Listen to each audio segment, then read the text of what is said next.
kembali kepada kasusnya Mas Wapres itu, kalau semua partai politik yang diwakili di DPR, fraksi-fraksi di DPR, sepakat menyatakan bahwa ada pelanggaran yang dilakukan oleh Wapres, pasti itu bergulir ke MK. Tapi jika fraksi-fraksi itu sama-sama sekali tidak kompak, tidak melihat adanya pelanggaran, ya udah selesai di tengah jalan. Sebaliknya selesai aja ya. Begitu saja. Seperti mungkin zaman Pak Jokowi waktu didesak diberhentikan oleh 100 tokoh. Nggak jalan juga usulan Nggak itu jalan, kan. hilang. Dan kalau kita lihat juga terakhir, Gerindra Ya.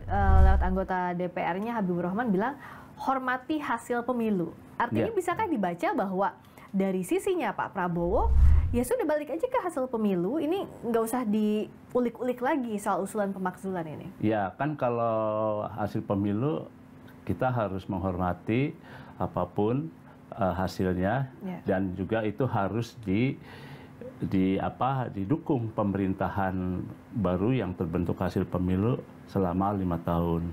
Nah, memang jika memang ada satu pelanggaran yang dianggap cukup berat, pelanggaran menyangkut hukum, etika, moral, dan konstitusi, atau pelanggaran yang dianggap berkhianat, dia bisa menjadi dasar gitu ya. Artinya kalau memang Mas Wapres merasa tidak ada yang dilanggar, bekerja saja. Sebaliknya, kalau Forum Purnawirawan Prajurit TNI merasa ada memang pastian untuk itu, terus dia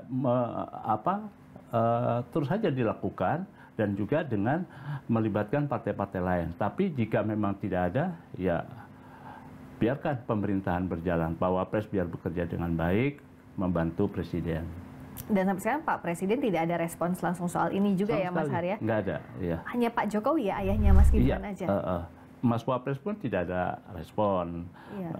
Presiden juga. Presiden ada hanya melalui penasihat khususnya, Pak Wiranto kan. Tapi Pak Wiranto kan juga jawabannya kalau boleh dibilang tidak tegas. Kalau misalnya tidak bisa, ya bilang tidak bisa. Tapi beliau kata-katanya kan bersayap ya. Dia bilang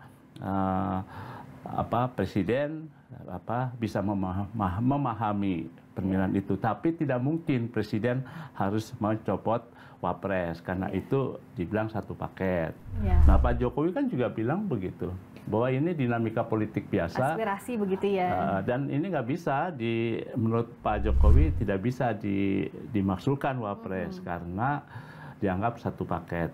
Tapi kalau melihat ketentuan pasal 7A tadi, itu kan kata-katanya presiden dan atau wakil. Artinya bisa presiden dimaksudkan atau wapres dimaksudkan, atau bisa bersama-sama dua-duanya dimaksudkan, asal terbukti melakukan pelanggaran-pelanggaran hukum, pidana, konstitusi, moral, dan etik.